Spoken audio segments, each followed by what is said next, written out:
20 minute পর্যন্ত চলল আলাপ, দেয়া হলো নানান পরামর্শ, কিন্তু ফলাফল আসলো জিরো। জয়ের জন্য পরামর্শ দিয়েও হার ঠেকাতে পারলেন না কোচ দরিভাল। ব্রাজিল অনূর্ধ্ব-20 দলের খেলোয়াড়দের পরামর্শ দিয়ে যেন উলো বনে মুক্ত ছড়ালেন কোচ দরিভাল। তার এই চেষ্টা বুমেরাং হয়ে গেল জুনিয়রদের ওপর। এভাবে করেই তিনি হয়তো জাতীয় দলকে পরামর্শ দেন, আর জাতীয় দল পড়ে ভরাডুবিতে। এজন্যই লোকে বলে ব্রাজিল দলে সবার আগে কোচ পরিবর্তন দরকার, তবেই যদি ঘুরে দাঁড়ায় ব্রাজিল। কথায় আছে জহুরি স্বর্ণ চিনতে ভুল করে না, কিন্তু দরিভালের মতো কোচ প্লেয়ার চিনতে ঠিকই ভুল করলেন।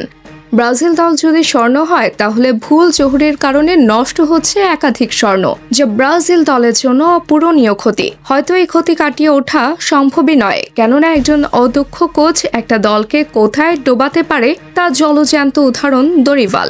কি নেই ব্রাজিল দলে? ভিনি, রদ্রিগো, রাফিনহা, মেঘালাসদের মতো ফুটবলার, তবুও দিন শেষে আত্মবিশ্বাসের সঙ্গে ম্যাচ জিততে পারে না, বড় দলের বিপক্ষে ফাইট ব্যাক করতে পারে না। কাঙ্ক্ষিত জয়টাও তুলতে হয় ব্রাজিলের। এমন কোচের আন্ডারে থেকে বিশ্বকাপ জয়, সে তো স্বপ্ন কেবল। একজন কোচকে হতে হবে সুদূর প্রসারী, যার পরিকল্পনায় থাকবে দলকে কিভাবে এগিয়ে নেওয়া যায় সেই ভিশন। কিন্তু দরিভাল এমন এক কোচ যিনি দলকে এনে দিতে পারেননি তাৎক্ষণিক কোনো সাফল্য, এনে দিতে পারেনি কোনো বিস্তর পরিকল্পনা ফল। তিনি শুধু স্কোয়াড পরিবর্তন করেছেন আর পুরনো খেলোয়াড় বাদ দিয়ে নতুনদের নিয়ে এক্সপেরিমেন্ট করেছেন, আর এতেই বরাবর খেই হারিয়েছে ব্রাজিল।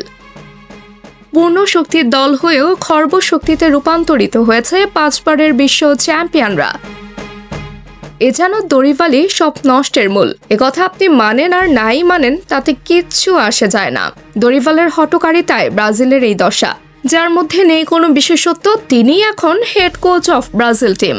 একজন ভালো কোচের উছিলায় দল কোথায় যেতে পারে তা দেখা গেছে লিওনেল স্কালোনির কাজ আর আর্জেন্টিনার সাফল্যের মাধ্যমে। নিজেদেরকে ভেঙে চুরে গড়েছেন ঠিকই, কিন্তু কখনো শক্তির জায়গা থেকে সরে আসেননি।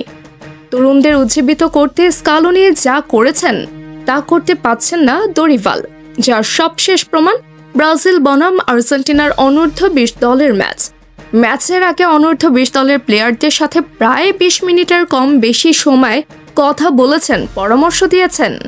কিন্তু দুঃখের বিষয় হলো সেই পরামর্শ কোনো কাজে লাগেনি, বরঞ্চ 6-0 গোলের ব্যবধানে হেরেছে ব্রাজিল দল। এটাই যেন ব্রাজিল কোচের মূল বৈশিষ্ট্য। তাবাসসুম হক, আনিকা, টিম স্পোর্টস।